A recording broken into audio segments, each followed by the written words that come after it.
Hi skiers, I'm Jeff from skiessentials.com. I'm Bob. How's it going? Welcome back to our Top 5 Fridays ski industry news videos.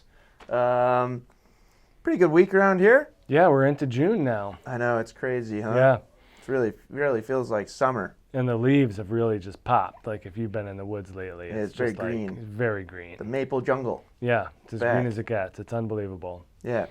If you've never been to Vermont in the summer, it's a fantastic place to spend some time. Yep. So come on over and say hi.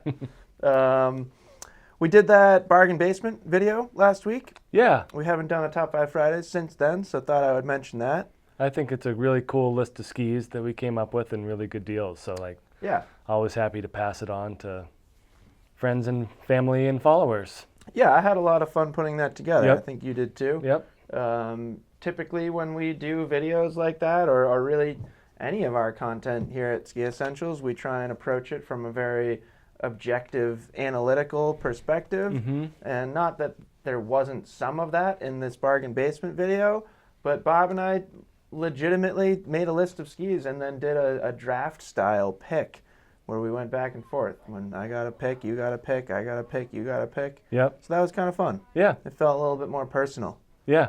All of my picks were better than yours. Some of them, but not all of them. It's because you got to pick first. Yeah, there was some fun back and forth there. But check that video out. There is a coupon code that you can find in that video as well. That coupon code is only applicable to the skis that we talked about in that video, plus the honorable mentions, which are listed in the written article. Yeah, but it's still like a bunch of skis that get that discount. So. Totally. And as our owner Josh pointed out yesterday, with another 10%, those are some ridiculous prices. Yeah. You always know it's good when the owner points it out. Right. You wonder how long they're going to stay as ridiculously priced. I expect they'll stay there. Yeah. But I think that's it. We can get right into the news after that. First topic of the week. Last week we reported on Johan Eliasch being reelected. We now have kind of a little bit more information about his vision for the FIS, as well as some nations which kind of abstained or even protested the election. I thought this was really interesting. They wanted a different direction, huh? Yeah.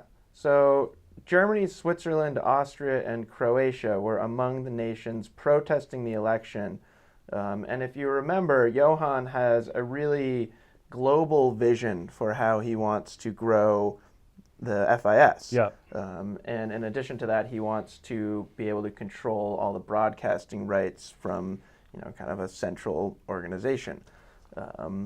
We didn't really speculate on this, but it makes sense that in doing so, it could potentially reduce these nations' prominence in FIS coverage. Okay. So I think that's kind of where the protest is coming from, is these nations are basically saying, like, this is, It's bad for us. we like the Yeah. status quo. It works great for Right. us. So I can understand that, but it doesn't seem like it's quite enough pushback to slow anything down. Yeah. That's at least my take on the situation. I feel like with most of the available media out there, it being like there's so much of it that it doesn't seem like there should be too many restrictions on broadcasting, especially Right. from like he wants to grow it on a global scale. Like that's an easy way, is to allow individuals to rebroadcast on their own social media or whatever. And that was one of the things with the Olympics, is like you can't just like rebroadcast an Olympic event. Right. And that hurts the brand. Right.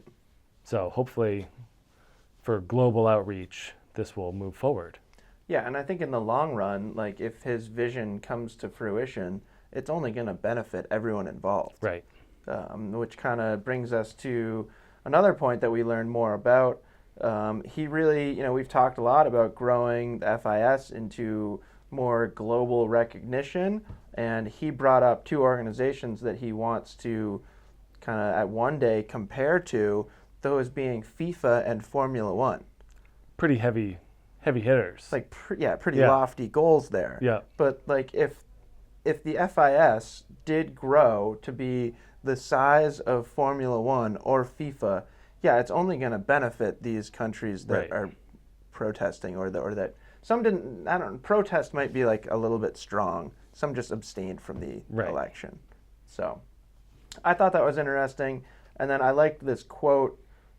We need a television show like Drive to Survive. We can't do that because we don't have the broadcasting rights. Have you seen that show? I haven't, but I've heard a lot of You good would probably things like about it. It's pretty interesting. I haven't gotten like fully into it, but it's, you know, a world I don't know anything about. Sure. And so it's an interesting immersion. I'm sure I would love it. The problem with life is that there's only 24 hours in a day and then 365 of those in a year.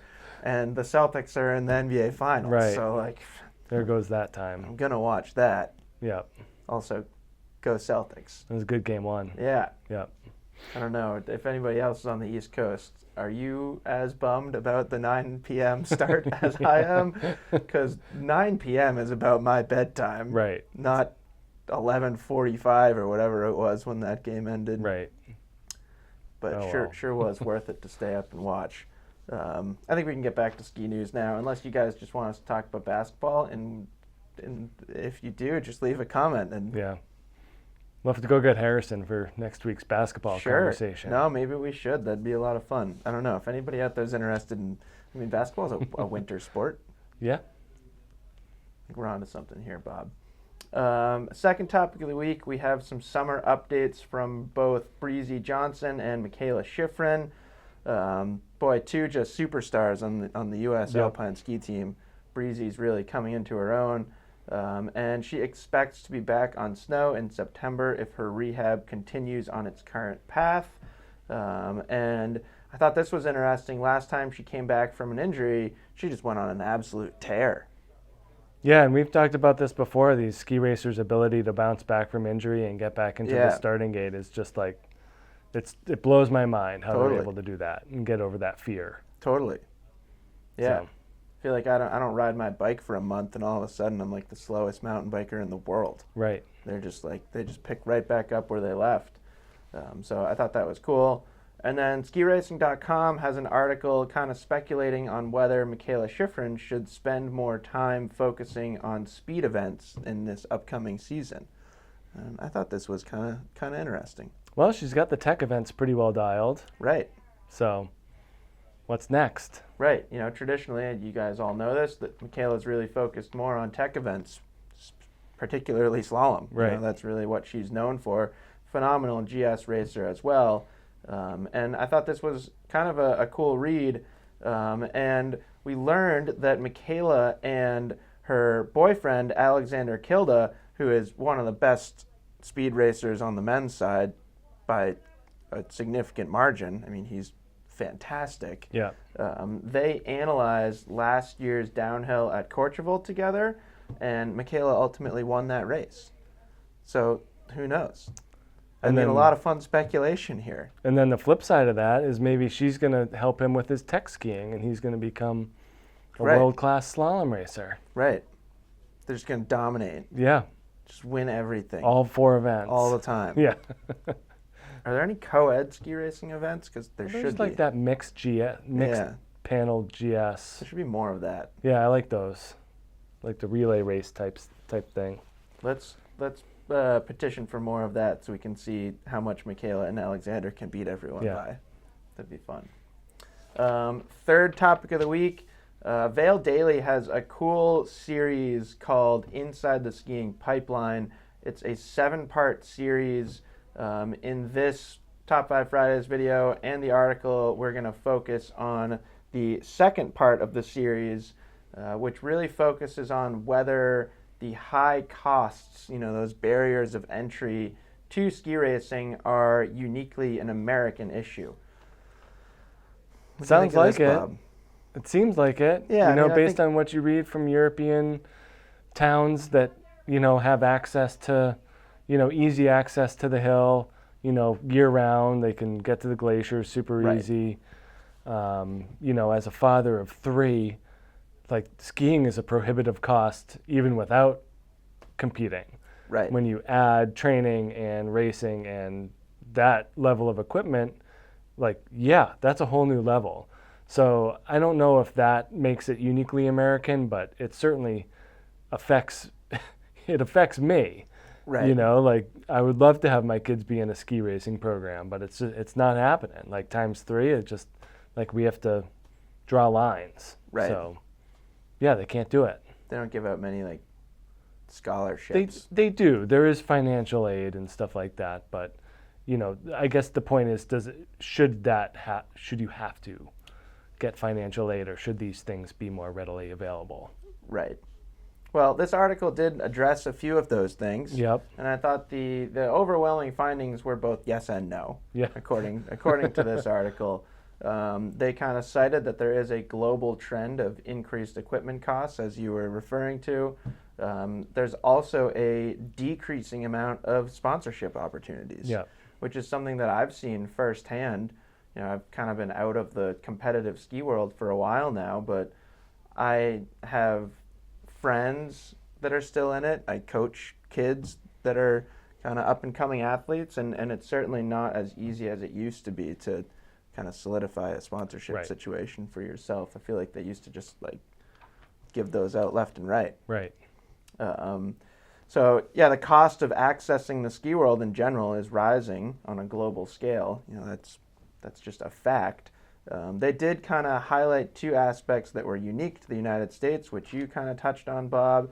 Access to year-round snow. It's pretty tough in North America. You know, we don't have quite the same glaciers as some places in Europe, and unfortunately they're shrinking. Right, It's just less a little, and less. just more variables in the United States. The other thing they highlighted was that there's more pressure to compete in a high volume of FIS races in the United States, which I thought was interesting. Yeah, and I've read about this before too, where like in an effort to chase points, Right. you basically have to forego training. Yeah. And travel to travel, races. travel. And like, you Pick know, up a 10th here, 14th there, 23rd there. Right. but you don't get better. You just get better Exactly. points. So like, you know, you get better by training and by skiing and being on snow. Right. Whereas if you just go race to race, you stand around the whole day and you get 2 runs max. Right. Whereas if you're training, you're, you know, hammering vertical and getting your reps Just in. time on snow. Yeah.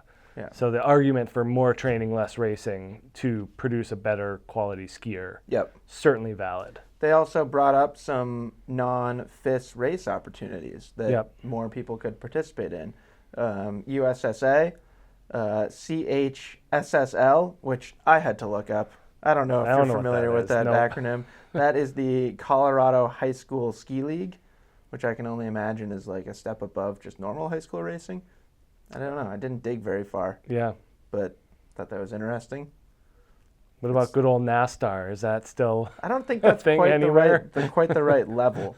I wonder if CHSSL is similar to NENSA. So NENSA is the New England Nordic Ski Association. Okay. And when I was growing up as a budding Nordic ski racer, you can really tell that really panned out well. Really took advantage of that upbringing. But no, NENSA was an opportunity for high school racers or college racers or really any age, but particularly high school racers, if you wanted an experience that was a step up from your typical high school races, you could go do NENSA races. Yep. So that was like great for me, and I speculate that the CHSSL has a similar feel. Yep. They also talked about the Buddy Werner League, a couple others, but I thought that's a great idea. There should be more opportunities and more, like, we talk about Cochrane's a lot on this, like, they have a fantastic junior race program. Right. And it is, you know, affordable and easy to get to, and they just do a great job. So there needs to be, like, more of those homegrown. Yeah, more stepping stone things. Yeah. Kind of feels like if you're not doing World Cup races, like, sorry. Forget it. Yeah. You're not going to make it. Right. And there should be more of a path. Yeah, and a lot of kids don't get good until later in life, you know. It's there's that to consider as well. Yeah, no, interesting stuff. There's 5 more of these installments. They're all out already. So if you're just feeling like you want to read a whole bunch of stuff about the skiing pipeline, you can go read all 7. We will be covering more throughout the summer. Cool. 4th topic of the week. I like this one. Is this Hickory? Yeah. Yeah. So New York's Hickory Ski Center hopes to prove another viable business model for ski areas, and I like the vision here. So Hickory Ski Center was operated from 1946 to 2015 as a small family area with 4 surface lifts. Say small, but it's 1,200 vertical feet. You can get some turns in then. Totally. Yep. Yeah, it's a good amount of skiing. Since closing, they've just been operating as an uphill only area where there's like a box that you can drop $10 into. But a group of about 300 stockholders are looking to reopen it with a reimagined purpose and a really interesting pricing structure. Yeah, there should be a lot more sliding scales like this. Yeah, why doesn't this exist? I don't know. This is really interesting. Why has nobody done this? People just don't try new things, and it's always nice to hear when people actually implement new idea Right. or at least repurpose existing ideas to suit their needs. Right.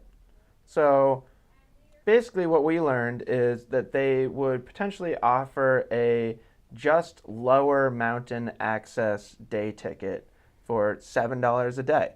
So that's like perfect for families Right. with little kids. Like you want to go skiing and like give your kid the experience. But there's $28 for a family of 4. Right. Bring a picnic lunch. Like that's a inexpensive family outing. Yeah. And you're making lasting memories and teaching your kids how to ski. Yep. Which is awesome. I don't know that I understood this 100% correctly, but if you wanted Poma lift access to the whole mountain, it would be $300 a season plus $50 a day. It felt weird, Yeah. but that was the way it was worded. But anyways, another pricing level if you wanted access to the whole mountain, Right. which makes a ton of sense. And then if you wanted just uphill access, it would be $100 a day or $100 a season or a low daily rate that I don't think they had decided on yet. So I thought that was really cool. Yeah. I feel like it would be pretty easy to like segment out an existing ski area and sell tickets or passes based on different levels of access. Right. Like why can't that happen? Like everything's digital now. Right. You know, we got all these RFID chipped passes, like just turn it off for certain lifts. Yep. Seems like the technology exists. Yeah. Try new things. They also mentioned they would transition to biking in the summer. So I think this will be an interesting one to watch. Yep. I'd love to go check it out too if they open back up and I don't know, just experience it firsthand. See what that's all about. I'm into it. And then finally we have our edits of the week. Some really good edits this week. First we have A Good Day with Celeste Pomerantz. This has one of those triathlons we refer to sometimes. Yep. This features skiing, biking, and surfing. I'm just going to go ahead and say mine was more appropriate. What did you have? Golf, No, biking, and skiing? I went skiing and then whitewater kayaking Yeah. and then mountain biking, which Right. in my mind follows the path of a water molecule. Right. So it falls as snow, it melts into the river, and then it dries Right. into a mountain bike trail. So that was fun for me. But I thought this edit was exciting for me because I'm not a big surfer. Pretty bad at surfing, I'll admit. But yeah, I have some experience doing similar things in a single day, which is fun. And then second edit of the week.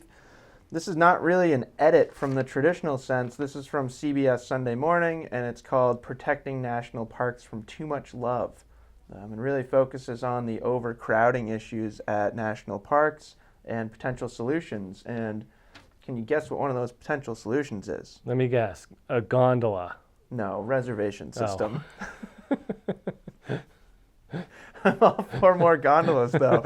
Yeah, they want to string up a bunch of gondolas, and that's how people view the national parks. That'd be cool, too. But since reservation systems have been in the news recently, I thought that was kind of interesting and kind of relevant to what we've all gone through over the past couple of years.